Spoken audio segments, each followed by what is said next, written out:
옆에 분들을 보시면서 이렇게 인사했으면 좋겠습니다. 당신이 있어서 마음이 따뜻합니다 라고 했습니다.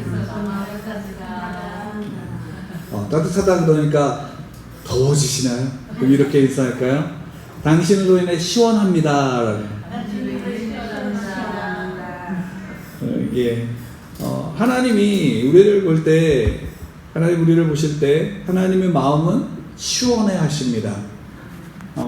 우리가 사랑하는 사람들을 바라볼 때 그가 무엇을 해줘서가 아니라 그가 나와 함께 있는 것으로 마음이 시원하고 기뻐지는 겁니다. 하나님 마찬가지입니다. 하나님의 자녀들이 하나님 앞에 나와 하나님을 예배한다라고 하는, 그래서 하나님을 믿고 하나님을 의지하는 그 하나만으로, 하나님이 택하셨다라는 그 하나만으로 하나님은 우리를 기뻐하시고 즐거워하시고 우리로 인해 행복해 하신다는 사실을 여러분 믿으시길 바랍니다.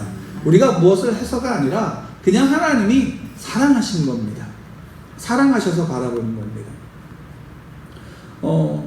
여러분 부모가, 여러분 다 이제 부모이셨으니까, 또 자녀들이 있으시니까, 부모가 자녀들에게 들을 수 있는 가장 좋은 칭찬이 뭘까요? 그러니까 이거는 이겁니다. 자녀들이 부모를 칭찬할 때, 자녀들이 나의 부모에 대해서 이야기할 때, 그 부모가 어떤 말을 들었을 때, 어떤 칭찬을 들었을 때 가장 행복해 할까요? 여러분들은 어떤 것입니까? 혹시 돈을 줄 때입니까?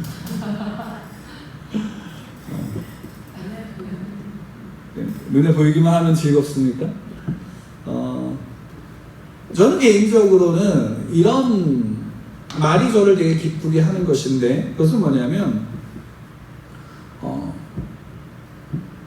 내 아빠와 내 엄마가 내 아빠고 내 엄마여서 나는 하나님께 감사합니다 라는 고백을 들었을 때 저는 참 기분이 좋습니다. 무슨 말인지 이해가 안 되시나요? 아이가, 당신이 내 엄마여서 나는 참 하나님께 감사합니다 라는 말을 하는 겁니다. 그럼 이게 부모에게서 가장 큰 기쁨이죠. 그러니까 행복한 겁니다. 무엇을 해줘서도 아니고 무엇을 주어서도 아니고, 자녀가 부모에게 그냥 당신이 내 엄마고 당신이 내 아빠여서 나는 하나님께 감사하고 즐거워하고 행복합니다 라고 말할 수 있는 것, 이겁니다. 어렸을 때는 아이들이 대부분 자기와 부모에 대해서 그렇게 생각할까요, 안 할까요? 생각해요. 그래서 아이들은 늘 어렸을 때는 부모에 대해서 의존하고, 또 부모가 주는 것에 자기의 모든 것들이 달려있기 때문에 자기의 부모에 대해서 그런 고백을 할 수 있어요. 그렇게 해주고 즐거워하면 그런 고백을 할 수 있어요. 그러면 그것만 그렇게 들어도 우리가 기쁠진데, 나이가 들어서 아이가 성장을 해서 장성을 해서 부모를 보면서, 아버지를 보면서, 어머니를 보면서 나는 당신이 나의 아버지에게, 당신이 나의 어머니에게 난 정말로 기쁨이다, 그리고 하나님께 감사하고 있습니다 라고 말한다면, 그것은 뭐냐면 어려서 한 고백보다 더 어떻게 된 거예요? 깊어지는 거죠. 왜? 자라서 자기 경험 속에서 고백하는 것이기 때문이죠.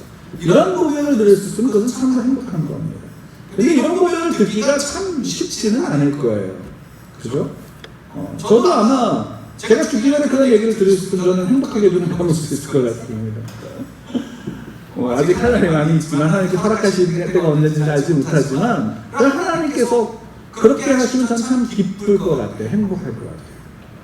물론 부모에게서 자녀는 그 존재 자체가 기쁨이죠. 그 존재 자체가 기쁨이에요. 그가 그런 말을 하지 않아도 그 자녀를 위해서 걱정하고, 또 기도하고, 또 때로는 불평하고, 또 그래도 받아들여주고 또 참고 인내하는 겁니다.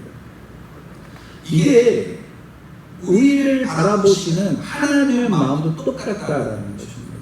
하나님도 우리를 향해서 우리에게 무엇을 원하시느냐?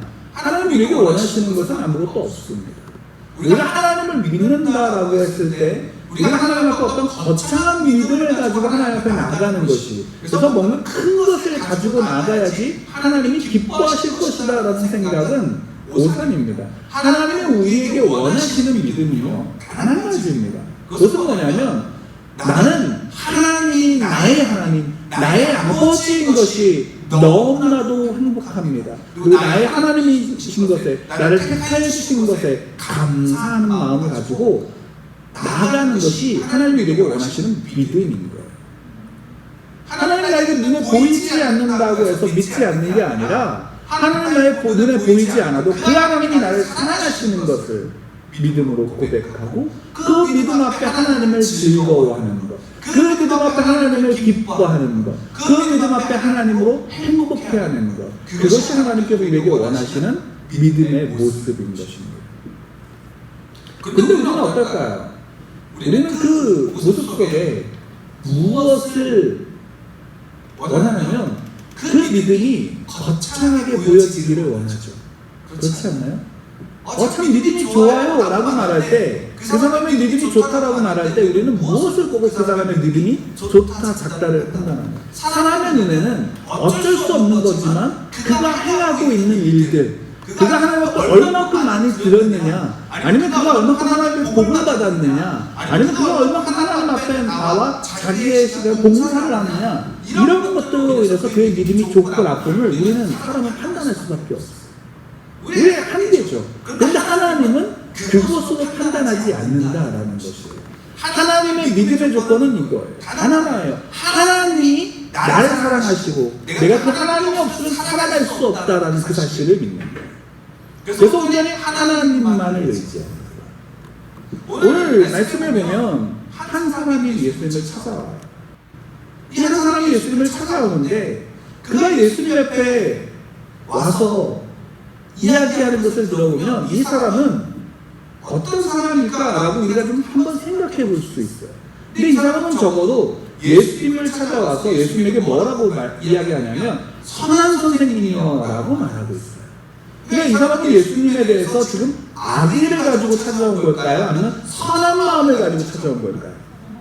그래서 선한 마음을 가지고 왔다는 사실을 우리가 알 수 있어요. 왜? 그가 진심으로 예수님을 찾아와서 선한 선생님이요 라고 말하고 있거든요. 그리고 말하는 게 뭐냐면 어떤 선한 일을 해야지 영생을 얻을 수 있습니까? 라고 말합니다.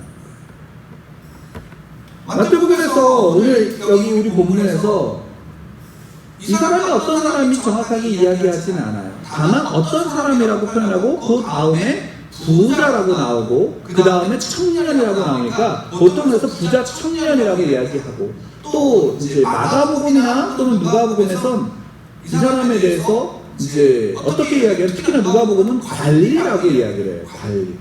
그러니까 적어도 이 사람은 젊은 나이에 어떤 지위를 가지고 다음, 어떻게 생각해 본다면 이스라엘을 이끌어갈 다음 시대의 지도자라고도 한번 생각해 볼 수도 있는 그런 정도의 사람이에요. 그런 사람이 지금 예수님에게 찾아와서 호의를 가지고 선한 선생님이라고 부르고 있는 거예요.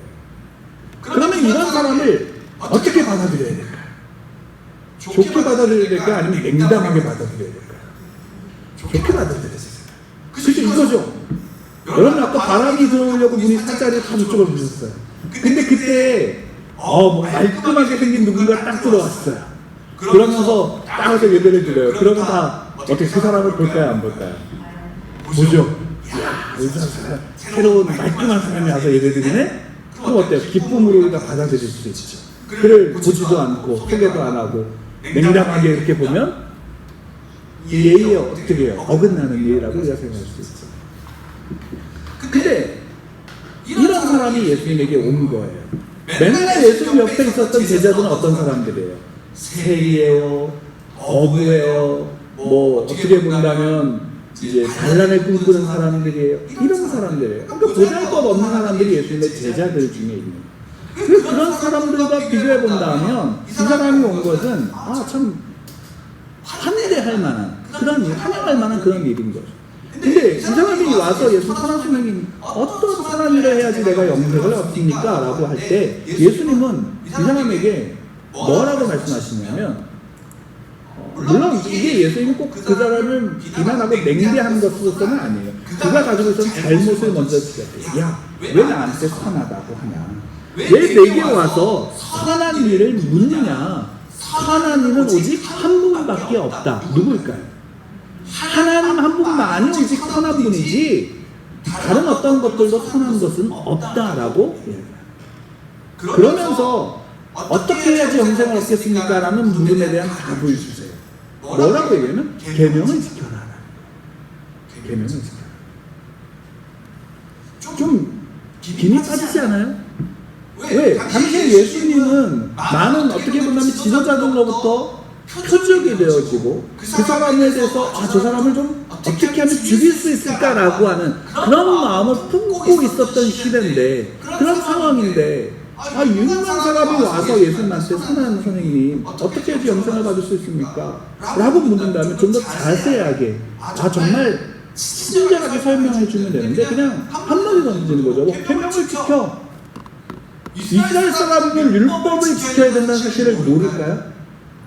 다 알죠. 왜? 이스라엘 사람들은 율법을 지켜야 된다는 사실을 다 알아요. 모르지 않죠. 이런 것과 똑같아요. 초등학교에 올라가 8살이 되면 아이들은 어디를 가야 돼요? 학교에 가야 되잖아요.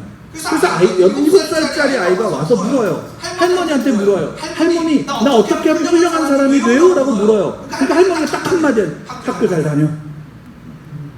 그러면 얘는 어차피 내년 학교 가야 되는데 그 사실을 몰라서 묻는 걸까요?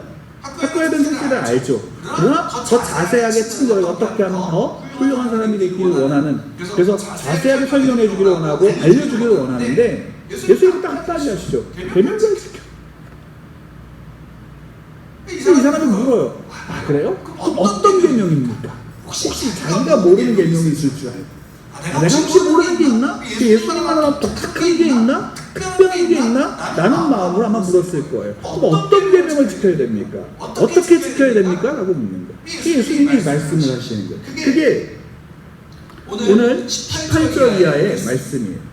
이르되 어떤 계명이 오니까 예수께서 이르시되, 이렇게 말씀하시죠. 살인하지 말라, 간음하지 말라, 도둑질하지 말라, 거짓 증언하지 말라, 내 부모를 공경하라, 내 이웃을 내 자신과 같이 사랑해라. 이 사람이 아는 걸까요? 모르는 걸까요? 다 아는 거죠. 그래서 이는 이렇게 얘기하죠. 다 지켰습니다. 내가 다 지키고 있습니다. 마가복음과 누가복음에서 이렇게 얘기해요. 어려서부터 지켰습니다 라고 말하고 있어요. 무슨 말이에요? 이 사람은 지금 자기가 잘 지키고 있고 어려서부터 다 지키고 있다라고 하는 것이에요. 그러니까 그 얘기는 만화한 이야기잖아요.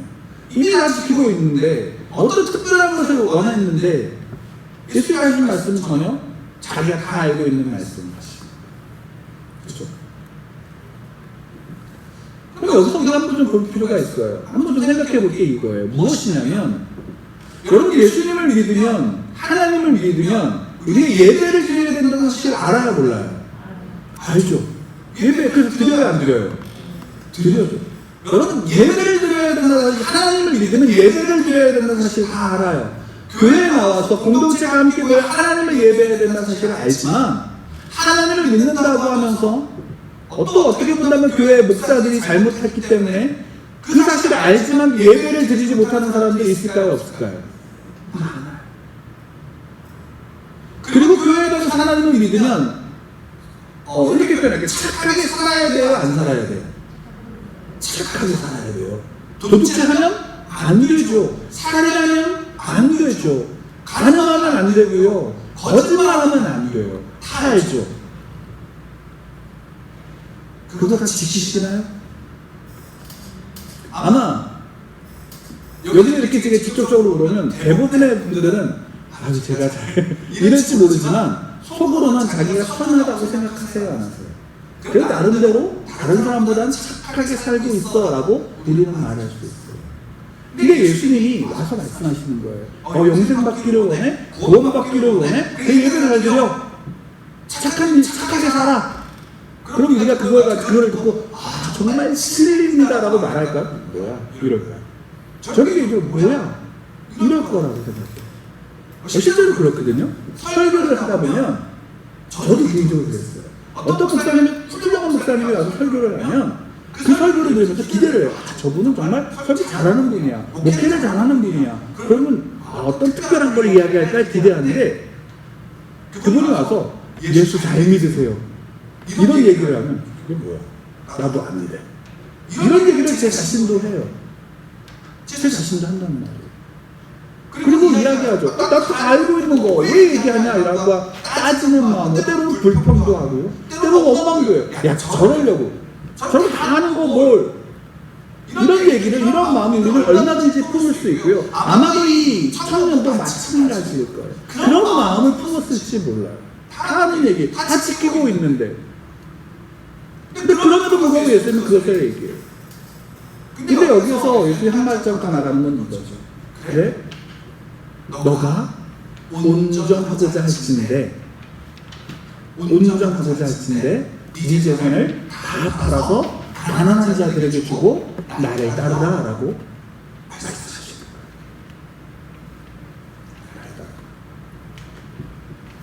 그걸 다 지켰다라고 말하는 바로 그 청년에게 야 너 정말 네 온전하고자 할진대 그러면 네 재산 다 팔고 가난한 사람들에게 주고 나를 따라 라고 이야기해요. 근데 이 말을 듣고 이 청년이 어떻게 되냐면 우리 22절 말씀이 그거예요. 이 청년이 재물이 많음으로 이 말씀을 듣고 근심하여 다니라 라고 얘기하고 있어요. 근심하여. 여기 근심하여 간다라고 하니까 이게 걱정하면서 간다라는 말로 우리가 들리지만 원어상으로 헬라어 원어상으로 이 말은 무슨 말을 뜻하냐면 고통스럽게 하다. 그러니까 이 청년이 이 말을 듣고 심히 고통스러워합니다. 달리 말하면 마음이 아파하면서 돌아가고 있는 거예요. 왜일까요? 예, 이 청년이 재물이 많은. 근데 재물이 많은 것하고 그거 나 팔아서 가난한 자주고 나한테 날 따라 라고 하는 게 그렇게 가슴이 아플 만한 일일까요? 그냥 그 말 들으면 자기가 동의 못하면 에이 뭐야? 그러면서 돌아가면 안 되나요? 왜 가슴이 아파하면서 돌아갈까요? 자기가 못하는 일이기 때문에 예. 여기에서 이 청년은 어떻게 되든 그 예수님의 말씀을 듣고 가슴이 아파하고 마음을 아파하면서 고통스러워하면서 돌아갔다라는 사실. 이 말씀을 통해서 우리가 오늘 잠깐 보기를 원하는데 여러분 우리가 이 본문에서 읽으면서 지금 예수님이 이 청년에게 무엇을 원하시는 것 같으세요? 내 계명을 잘 지켜라 이거를 말씀하시는 걸까요? 너 기본적인 거 네가 알고 있는 거 그 기본이나 잘해 이 얘기를 지금 하고 계시는 걸까요? 아니면 너 돈 많지? 네 재산 다 팔아 가난한 사람들한테 줘 이거를 지금 말씀하시는 걸까요? 뭘 말씀하시는 걸까요? 지금 예수님께서 이 청년에게 원하시는 건 뭘까요? 우리가 이걸 한번 생각해 볼 필요가 있어요. 예수님이 지금 이 청년에게 원하시는 게 뭘까요? 우리가 하나님을 믿을 때, 우리가 믿음을 갖고 신앙을 가지고 있을 때, 아까도 말씀드렸다시피 믿음을 가지고 하나님을 예배해야 된다는 사실을 알아요. 하나님을 예배하고 그렇기 때문에 예배 자리에 나와요. 또 때로는 주일만 나오기도 하고요. 때로는 그리고 신앙이 깊어지면 수요일날 나오기도 하고요. 금요일날 나오면서 새벽 예배도 매일같이 나와서 드리는 경우가 있어요. 그렇게 예배를 매주마다 그렇게 드리고 매일같이 하나님을 예배하고 찬양하는 그 시간들을 갖는다면 하나님을 믿는 믿음이 좋은 사람이죠. 신앙이 좋은 사람이죠. 근데 그런 사람한테 너 예배만 잘 드려 라고 말한다면 그가 동의할 수 있을까요? 그것만으로 하나님이 잘하고 있는데 내가 더 성장하고 내 믿음이 좋아져야 무엇인가 더 새로운 것이 필요할 거라고 생각하지 않을까요?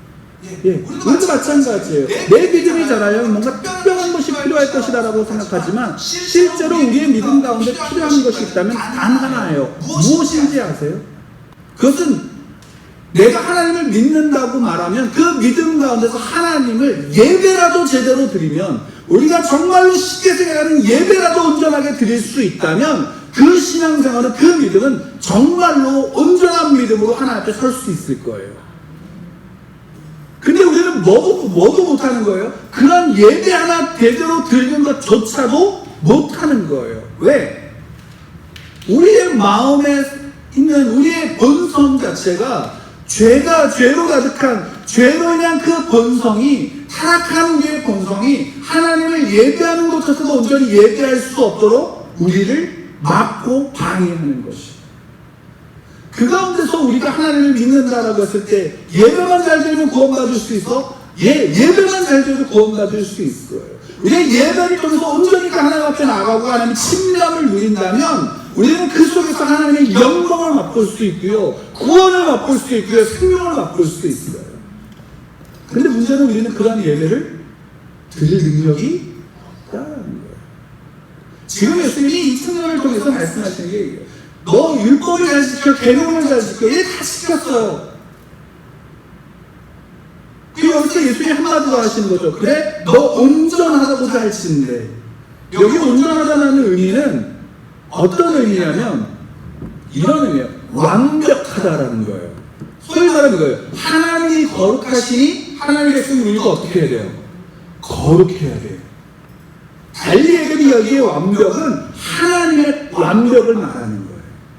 그 하나님의 완벽함을 어떻게 하냐면 너도 그렇게 완벽하고자 할지인데 너한테 너 한 가지 더 해야 돼 라고 말씀하십니다. 달리 얘기하면 지금 이 청년은 율법을 지켰다라는 거예요? 못 지키고 있다라는 거예요? 예수님의 표현을 말한다면 이 청년은 지금 율법을 지키지 못한다라는 거예요. 왜요? 너가 지켰다라고 말하는 그 지킴, 너가 그래서 온전하게 너는 율법을 지키고 있고 율법 속에서 자기의 의를 세우고 있다라고 생각하는 너의 그 의는 온전한 의가 아니다라고 말씀하시는 거예요. 왜? 너의 의는 불완전하다라는 거예요. 너가 지키고 있는 율법은 불완전하다라는 거예요. 왜? 너가 정말로 그 율법을 온전히 지켰다면, 너가 정말로 그 계명을 지키고 있다면 너의 재물을 다 팔 수 있어. 너의 재물을 다 팔고 그것을 가난한 자들에게 나누어 줄 수 있어. 더 중요한 것은 무엇이냐? 여기서 지금 예수님이 말씀하고자 하시는 건 뭐냐면 너는 그렇게 다 팔고 나를 따르라라는 거예요. 이 청년은 자기가 재물이 많아서 부자라는 생각으로 예수님을 못 따르는 게 아니에요. 지금 예수님이 누구인지 아는 거예요, 모르는 거예요? 소위 말하면 모르는 거예요. 계명을 온전히 지켰다면요, 계명을 통해서 지키는 사람이라면요, 하나님의 말씀을 읽고 그 말씀을 지키며 살아가는 사람이라면요, 그 사람은 누구를 보면 알 수 있냐면 예수 그리스도를 보면 그가 누구인지를 알 수 있다라는 거예요. 그래서 구원은 어떤 선한 일을 해야지 그 선한 구원을 얻는 것이 아니라 누구를 따르는 거예요? 예수 그리스도를 따르는 것이다 라는 사실을 예수님이 말씀하셨습니다. 예수님을 따를 수 없다는 거예요. 이 부자는 예수님을 따를 수 없다는 거예요. 왜요? 왜? 자기의 재물 때문에. 자기가 가진 많은 재물 때문에 예수님을 따를 수 없는 거예요. 그것이 고통스러운 거예요. 여러분, 우리 믿는 사람들의 믿음이라는 것은 다른 것이 아니라 하나님을 믿는 믿음이에요. 하나님을 믿고 하나님을 의지하고 그래서 누구를 따라가는 거예요? 하나님의 말씀을 통해 하나님을 따라가는 거예요. 그게 믿음이에요. 믿음은 우리가 어떤 일을 했고 무엇을 가졌고의 모습이 아니라 내가 나에게 말씀하신 그 하나님의 말씀을 듣고 그 말씀을 따라가는 자들이다. 근데 지금 이 청년은 어떠하냐면 자기의 가진 재물이 많아 예수님을 따를 수가 없는 거예요. 근데 문제는 뭐냐면 이 재물이 뭐냐는 거죠. 여러분, 우리 여기에 이 말씀을 듣고 제자들이 정말 놀래요. 왜? 이 다음에 예수님이 한마디 더 하시거든요. 우리가 읽지 않았지만 23절에 보면 이렇게 얘기하세요. 예수께서 제자들에게 이르시되 내가 진실로 너희에게 이르노니 부자는 천국에 들어가기가 어려우니라. 다시 너희에게 말하노니 낙타가 바늘기로 들어가는 것이 부자가 하나님 나라에 들어가는 것보다 쉬우니라 하시니. 그리고 나서 제자들이 듣고 몹시 놀라 이르되 그렇다면 누가 구원을 얻을 수 있으리까? 라고 했고요. 우리가 늘 제가 계속해서 말씀드렸지만 유대인들에게 있어서 믿음이 좋다라는 것, 그 사람이 신앙이 좋다라는 것은 무엇으로 나타나냐면 그들이 가지고 그들의 삶 속에서 율법을 잘 지키고 계명을 잘 지키는 사람들은 뭐가 늘어나냐면 재산이 늘어나요. 그러니까 소위 말하는 부가 자기가 가지고 있는 믿음의 신앙의 척도인 거예요. 그러니까 부자인 사람은 하나님을 잘 믿는 사람이에요? 안 믿는 사람이에요? 하나님을 잘 믿는 사람이에요. 그들이 생각할 때. 하나님을 잘 믿는 사람인데 이 청년은 부자 청년이에요. 근데 예수님이 지금 말씀하시는 거예요. 부자가 천국에 들어가는 것보다 차라리 낙타가 바늘귀에 들어가는 것이 더 쉽다라는 거예요. 여러분, 낙타가 바늘귀에 들어갈 수 있을까요? 없어요. 그렇죠? 옛날에는 이게 조금 이제 다르게 본 부분 중에 하나가 뭐냐면 그 예루살렘 성에는 소위 말하면 구멍, 그러니까 사람들이 들어가는 문이 있고 또 작은 문이 또 있었어요. 그래서 그 작은 문에는 이제 밤에 성문이 닫히면 사람들이 그 안에서 힘겹게 들어가서 소위 말하는 개구멍이에요. 개구멍이 있어서 글로 들어가는데 거기에 때로는 이제 제물로 드릴 짐승들이 들어가는 길이기도 하고 또 그런 길인데 이제 사람이 간신히 들어가니까 당시 그 중동 지방 제일 큰 짐승 중에 하나가 뭐냐면 낙타였거든요. 낙타가 그럼 그 소위 말하는 개구멍에 들어가는 게 쉬울까요, 어려울까요? 어렵죠. 그래서 뭐 그런 의미로서 사용한 것이다라고 본 분들도 있지만 이거는 그것보다도 또 원래 의미대로 뭐냐면 우리가 바늘 있잖아요, 작은 바늘. 그 바늘 귀에 실을 매서 끼잖아요. 그러니까 소위 말하면 그거예요. 그 바늘 귀에 낙타 들어갈 수 있어요? 불가능한 일이죠. 근데 차라리 이 바늘귀에 낙타가 들어가는 것보다 더 불가능한 일이 뭐래요? 부자가 천국에 들어가는 거예요. 여러분 부자이신가요? 그럼 천국에 들어가실 수 있겠네요. 그죠? 여러분 부자가 아니면 가난하시잖아요. 천국에 들어가실 수 있겠네요. 왜냐면 예수님이 지금 말씀하시는 이 얘기를 듣고 제자들은 놀란 거예요. 왜? 당시에 신앙이 좋으면 율법을 지키면 계명을 잘 지키면 하나님의 복을 받아서 부자가 되어야 되는데 그 부자가 천국에 들어갈 수 없다니 그럼 누가 천국에 갈 수 있단 말이냐? 왜냐하면 여러분 이것도 이해할 수 있어요. 왜냐하면 이스라엘 백성들이 이집트에 노예로 있을 때 그 노예로 있던 그 이스라엘 백성들이 430년 동안 그 노예 생활을 하다가 하나님이 모세를 통해서 어떻게 해요? 그들을 노예에서 해방시켜서 약속한 땅에 들어가게 했어요. 그 약속한 땅에 들어가는 중에 하나님이 무엇을 주셨냐면 율법을 주셨어요. 계명을 주셨어요. 그러면서 모세를 통해서 말씀하실 때 야 너희가 약속한 땅에 들어가면 나를 믿고 나를 의지하고 내 법과 내 규례를 지켜. 그러면 내가 너희에게 복을 줄 거야. 어떤 복이냐? 내가 이른 비를 줄 거고 내가 늦은 비를 줄 거야. 이게 무슨 말이냐면 농사를 지을 때 땅 벼를 심을 때 소위 말하면 얘기하면 벼를 심을 때 비가 와야 돼요? 안 와야 돼요? 와야 되죠. 비가 와야 되는 거예요.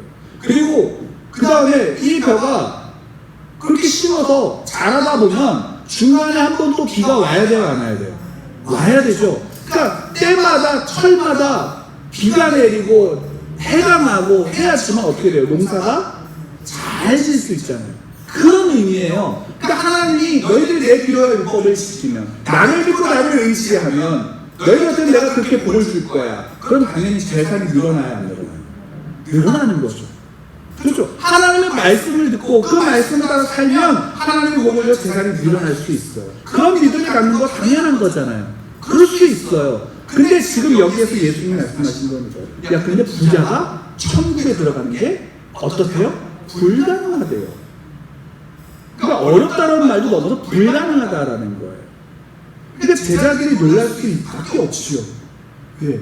부자인데, 율법을 지켰는데, 계명을 지켰는데 천국에 들어갈 수 없어? 그럼 누가 들어갈 수 있지? 그리고 여기에서 단순하게 이 부자라는 의미는 재물이 많다라는 의미를 넘어선 것이겠죠. 그죠? 이걸 넘어선 거예요. 단순하게 재물이 많다라는 의미가 아니라 이런 거예요. 쉽게 말하면 탐심. 사람이 이 땅에 살아가면서 욕심이 있죠. 무엇에 대한 욕심? 내가 갖고 내가 소유하고자 하는 욕심. 왜 사람이 소유하고 왜 사람이 뭔가를 소유하고 가지려고 그럴까요? 힘을 가지고 재물을 가지고 능력을 가지려고 그럴까요? 이유는 뭘까요? 창세기에서 그것에 딱 답을 줍니다. 아담과 하와가 에덴 동산을 살 때 사탄이 뱀의 모양으로 와서 아담과 하와를 유혹하죠. 뭐라고 유혹하나요? 너희가 선악과를 따먹으면 하나님과 같이 될 수 있다. 사람이 이 땅 가운데 살아갈 때에 사람이 가지고 있는 탐심 뭐냐면 자기가 하나님이 되고자 하는 거예요. 하나님을 의지하고 하나님을 믿고 하나님을 높이는 게 아니라 자기를 높이고 자기를 믿고 자기를 의지하고자 하는 자기의 힘과 능력을 의지하고 그래서 자기의 물질을 가지고 자기의 힘을 가지고 자기의 능력을 가지고 그래서 이 땅 가운데 자기의 왕국을 세우려고 하는 것이 사람의 탐심인 거예요. 그런 사람은 부자일 수밖에 없는 거예요. 이게 물질의 부자여서가 아니라 하나님을 믿지 않고 자기 자신을 의지하며 살아가는 자는 이 땅에서 부자일 수밖에 없는 거예요. 그럼 그에게 하나님이 필요 있어요? 없어요? 하나님 필요가 없는 거죠. 그래서 예수님께서 산상수훈에서 그 팔복을 이야기했을 때 그 팔복의 첫 번째가 뭐였냐면 심령이 가난한 자는 복이 있나니 천국이 저희 것이다 라고 말씀하십니다. 왜 심령이 가난하다는 것은 다른 게 아니에요. 그가 진짜로 가난하게 살아야 된다는 의미가 아니라 그의 마음의 심령에 하나님이 없으면 난 살아갈 수 없습니다라는 그 사실을 고백하는 거예요. 우리가 하나님이 없으면 난 살아갈 수 없습니다. 하나님이 아니면 나는 만족할 수 없습니다라고 고백하는 거예요. 그 하나님으로 예수 그리스도로 만족할 수 있는 자, 그래서 하나님의 계명을 지키고 하나님의 율법을 지키면 누가 보이는 거예요? 예수 그리스도가 보이는 거예요. 그분을 따를 수밖에 없는 거예요. 내가 세상에서 가졌던, 내가 욕심을 내고 내가 탐심을 가졌던, 그래서 내 것이다라고 말했던 그 모든 것들을 내려놓을 수 있는 거예요. 그리고 누구를 보는 거, 누구를 따르는 거예요? 예수님께서 말씀하시죠. 나를 따르라. 나를 따르라는 거예요. 너가 세상의 것들, 세상의 욕심을, 세상의 자기의 이익을, 자기의 유익을, 자기의 의를 따르는 게 아니라 누구를 따르라? 나를 따르라. 예수 그리스도를 따르라. 하나님이 우리가 원하시는 건 우리 자신들의 의를 세우는 게 아니라 누구의 의를 거듭기를 원하시냐면 예수 그리스도의 의를 거듭기를 원하시는 거예요. 그게 예수님이 우리에게 원하시는 거예요. 그 의의 옷을 입은 자는 예배를 드리기 때문에 구원을 받는 게 아니라 예배를 드릴 수밖에 없어요. 왜요? 그 의 속에 하나님과 가까이 나갈 수 있는 시간이 예배의 시간입니다. 착하고 선하게 살아갈 수밖에 없어요. 왜? 그 의가 나를 감싸고 있기 때문에. 천국은 어떤 자들의 것인가요? 어린아이와 같이 아니하면 천국에 들어갈 수 없어요. 천국은 누가 큰가요? 어린아이와 같이 자기를 낮추는 자가 천국에서 큰 자다라고 했습니다. 이 부작청년이 어떻게 하면 구원을 받을 수 있습니까? 계명을 지켜라. 계명 다 지켰어요. 그럼 이 사람이 지킨 계명은 어떤 거예요? 이 사람이 지킨 율법은 어떤 거예요? 그것은 결국 자기 자신의 의의를 나타내는 것밖에 되지 않아요. 하나님이 우리가 원하시는 의는요, 내가 우리를 나를 높이는 의의가 아니라 하나님을 높이는 의의인 거예요. 하나님을 높이고 하나님을 믿고, 그렇기 때문에 하나님의 말씀을 믿고 말씀을 의지하며 그 말씀이 내 삶의 능력이 되고 내 삶의 방향이 되고 내 삶의 가치가 되는 거예요. 그것이 하나님께서 우리에게 오시는 거죠.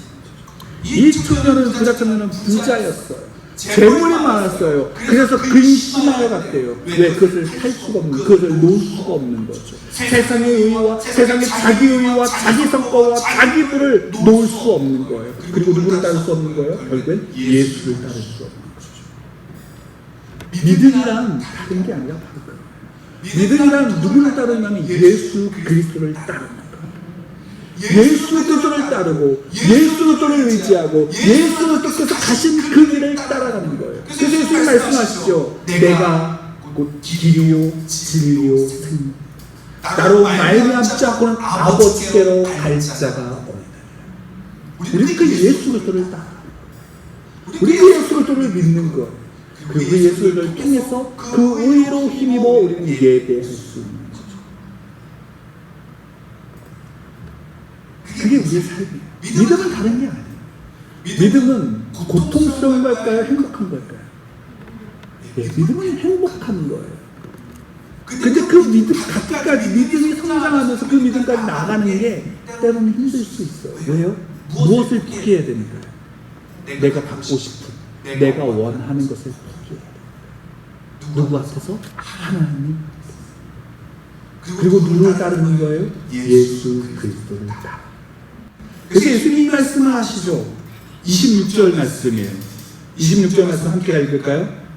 우리 마태복음 19장 26절 말씀 함께 읽겠습니다. 같이 읽겠습니다. 시작. 예수께서 그들을 보시며 이르시되 사람으로는 할 수 없으나 하나님으로서는 다 하실 수 있느니라. 사람으로는 구원받을 수 있어요? 없어요? 사람은 구원받을 수 없어요. 그러니까 이 땅에 살아가는 부자, 이 세상에서 부자, 다른 표현은 이거예요. 모든 사람이 죄를 범하였으며 하나님의 영광에 이를 수 없는 모든 죄인들, 그들은 받을 수 없어요. 그 모든 죄인이 구원받는 건 불가능한 거예요. 낙타가 바늘귀 들어가는 것처럼 불가능한 일이라고요. 그런데 그 일을 누가 하실 수 있어요? 하나님은 하실 수 있대요. 그 하나님이 여러분들을 택하신 거예요. 그 하나님이 여러분들을 붙잡으신 거예요. 그 하나님이 여러분들을 구원하신 거예요. 그 구원하신 속에 우리가 주님 앞에 나와 예수님을 따르는 거예요. 예수님을 따르는 거예요. 예수님을 따른다는 것은 다른 게 아니에요. 예수님이 이 부자 청년에게 나를 따르라고 말씀하신 것은 다른 게 아니에요. 무엇일까요? 무엇일까요? 그 따른다는 의미는 무엇이겠어요? 삶의 기준을 누구에게 두는 거예요? 예수님께 두는 거예요. 무엇인가를 선택하고 무엇인가를 결정할 때 누구의 기준으로 그것을 선택하는 거예요? 예수 그리스도의 기준으로 선택해요. 그것이 예수님을 따르는 거예요. 예수님 따르는 다른 것이 아니라 여러분, 밥 먹을 때 누구의 기준으로 먹어야 돼요? 예수님의 기준으로? 근데 이거죠.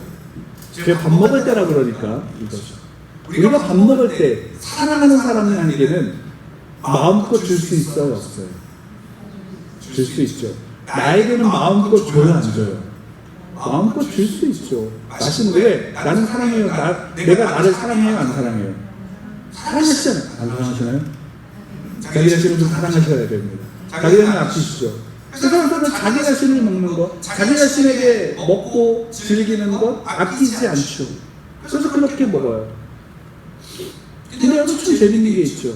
아까도 우리 서론에서 말씀드렸지만 우리가 사랑하는 자녀에게, 어렸을 때 그 사랑하는 자녀에게 좋은 것을 먹이려고 해요, 안 해요? 좋은 것을 먹이려고 하죠. 좋은 것을 먹이죠. 고기를 먹이고 싶고요. 때로는 고기를 못 먹이면 미안해하기도 하죠. 그게 부모의 마음인 겁니다. 근데 예수님의 기준이라는 것은 그런 거예요. 예수님이 우리가 원하시는 건 이거예요. 내 이웃을 내 몸과 같이 사랑해라. 그리고 또 거기에 덧붙이죠. 어떻게 해요? 원수를 밥 먹을 때 그거예요. 내 앞에 외수가 있어. 밥 주고 싶어요? 안 주고 싶어요? 안 주고 싶죠. 아니 부부 싸움만 해도 밥을 주고 싶지 않을 텐데 원수가 앉아있어요. 원수가 앉아있으면 그에게 밥을 주고 싶지 않죠. 거기에서 묻는 거예요. 예수님의 기준이 무엇인지 거기서 묻는 거라고요. 예수님의 기준은 뭐예요? 원수에게 뭘 줘라? 밥을 줘라. 이해가 되시나요? 근데 원수에게 밥 주는데 어떻게 주래요? 좋은 것 줘라. 이게 예수님을 따르는 자의 기준입니다. 이 부분이 때로는 쉽지가 않죠. 예수님이 우리에게 소위 말하면 이거예요. 예수님이 죄인인 우리에게, 예수님을 하나님을 배반하고 하나님의 원수된 우리에게 예수님이 오셔서 신이 그 일을 행하시는 거예요. 너 굶주렸지, 너 절망 가운데 있지, 죽음 가운데 있지,